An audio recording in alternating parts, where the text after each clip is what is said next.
Okay, I'm back, y'all, in Divine and Grateful Risings. How are y'all doing today? I hope you're having a fantastic day. Come on, 444. Welcome to Bible Clarity, y'all. We are in the book of Second Chronicles. We're in the book of Second Chronicles. Second Chronicles 15 and 16 is what we are on today. Y'all, like the live, share the love, drop something in the chat that you're grateful for. Let's get in the flow of abundance. Um, let's talk about Asa's religious reforms. We just got done talking about his early years, like the early years of his reign, and he kind of came in and started cleaning things up. And he followed the rules and regulations of the Lord. And so after he took over after Abijah died. So let's see what this is. Then Second Chronicles 15. Then the Spirit of God came upon Azariah, son of Oded, and he went out to meet King Asa as he was returning from the battle. Listen to me, Asa, he shouted. Listen, all you people of Judah and Benjamin. The Lord will stay with you. Come on, as long as you stay with him. Whenever you seek him, you will find him. But if you abandon him, he will abandon you. For a long time, Israel was without the true God, without a priest to teach them, and without the law to instruct them.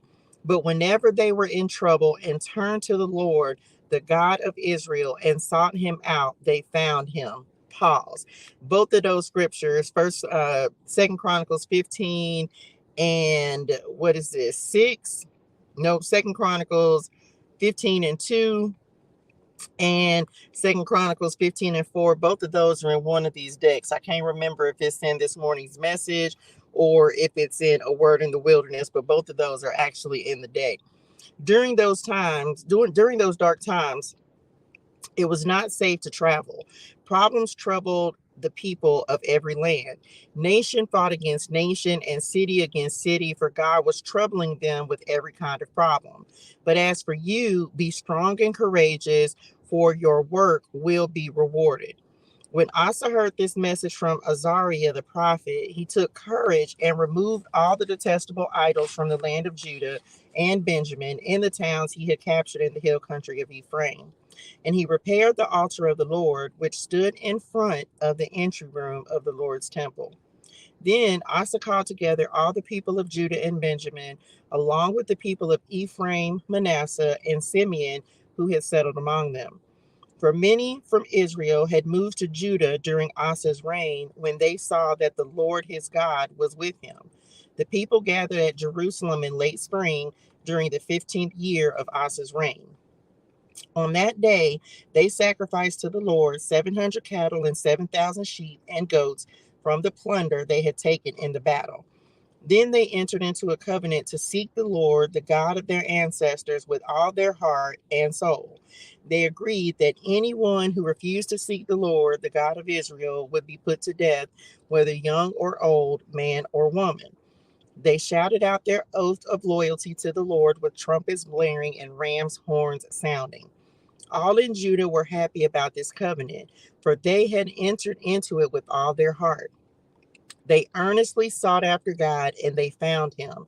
And the Lord gave them rest from their enemies on every side. Somebody just had that scripture, y'all. I don't know. I don't know which video it was. I don't know if I've posted yet. I've only recorded Aries through Virgo. So it's either I put it out there today. Nope, I released it today. The Lord is about to give you rest. I don't know. And I remember in the caption of that video, make sure y'all go watch it on TikTok. Um, in the caption of that video, I remember putting, like, that was the part that I stopped it, that I did for the screen set. It's like the Lord is getting ready to give you rest. Okay, I'm back. King Asa even deposed his grandmother, Maacah, from her position as queen mother because she had made an obscene Asherah pole. He cut down her obscene pole, broke it up, and burned it in the Kidron Valley.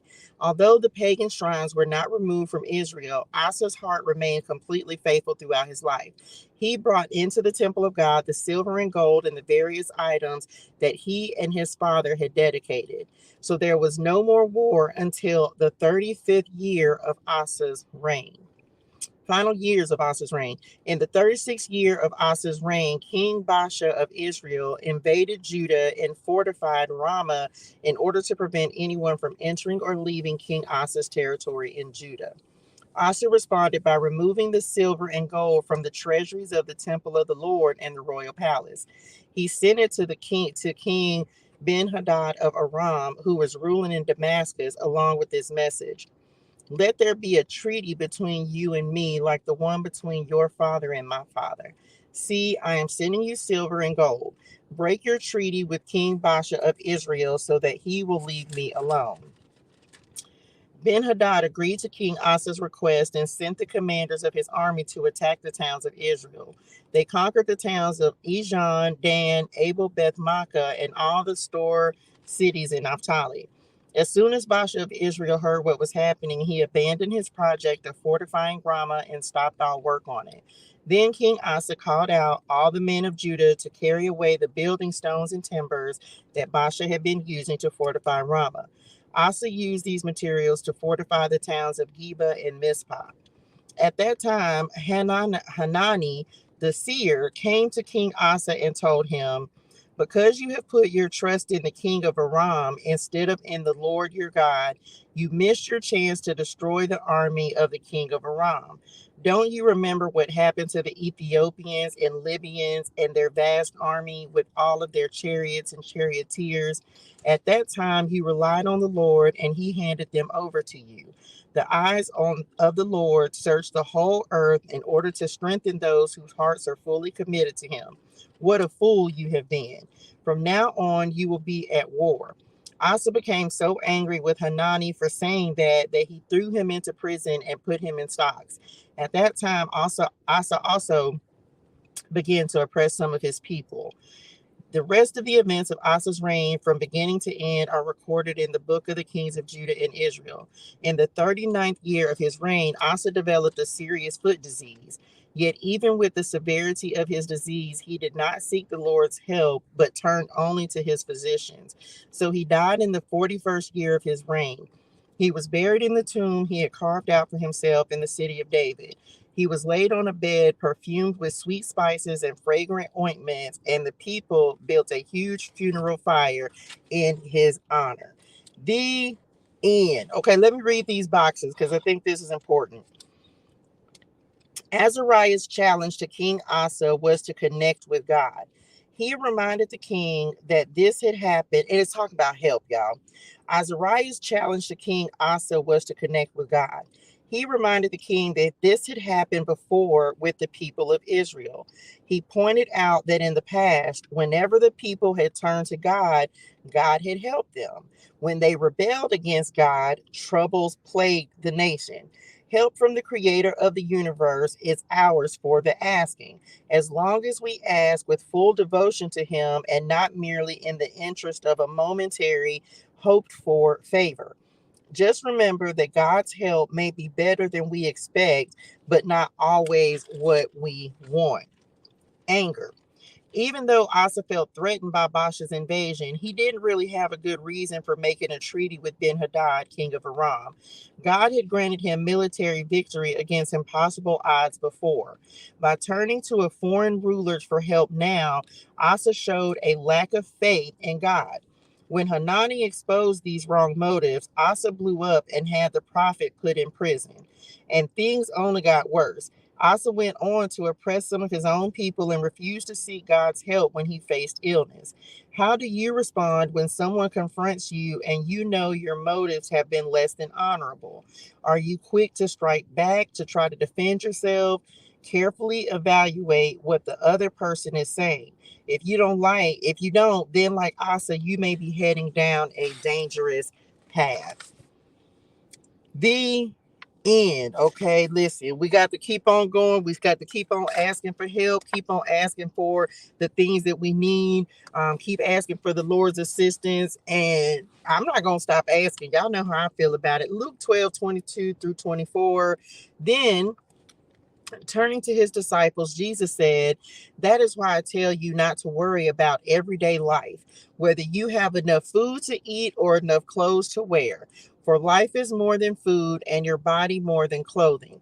Look at the ravens. They don't plant, come on, God, they don't plant or harvest or store food in barns, but God feeds them, and you are far more valuable to him than any birds. This is a true story. This is such a true story because the thing about it is the Lord always provides. He always sustains. He always gives us even more than what we ask for. And if we can just stay in the practice, come on, God, if we can just get in the practice of just depending on the Lord to take care of us. Y'all know we talk about this all the time. I feel like the Lord is telling me something. It's doing something completely different in this particular moment. But anyway, with more to come on that, if we can just like this, when that box we just talked about that talked about help, this is about knowing that God really is the help. He is the plug. Okay, come on, God is the plug.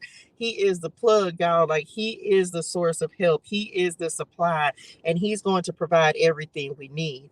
We've talked about in the past that God, sometimes you don't like the answer that God gives you, but a lot of times the reason we don't like the answer that God gives is because of the fact that we've already made a decision, or we've already done something that is now we're going to have to walk out those consequences. But it doesn't mean that the Lord is going to leave us as we're, come on, God, as we're going through what it is, whatever decisions we've made.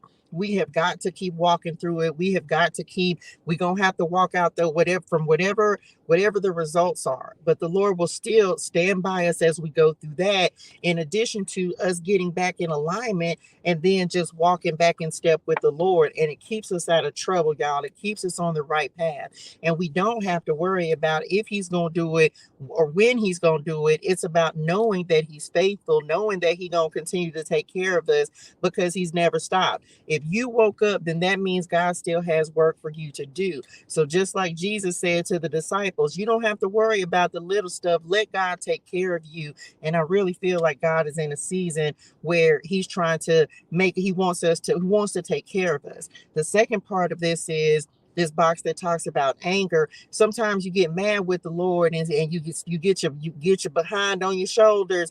We get mad, and instead of just asking the Lord for help, that's when we get frustrated or we get impatient, and that's when we start trying to go and do things ourselves. And so we have to be very mindful of not doing that, of not rushing into those things, of not rushing into trying to create our own pathways, because 10 times out of 10, God's way is a better way. Okay. God's way is the better way. So we receive that. We receive it, Lord. Thank you for giving me that message. So I hope that helps somebody. Y'all, hydrate your soul and things. Drink your water. Say your gratitude. Have a fantastic and an amazing day in purpose and on purpose. And I'll see y'all on the next one. Love y'all in real life. Bye, y'all.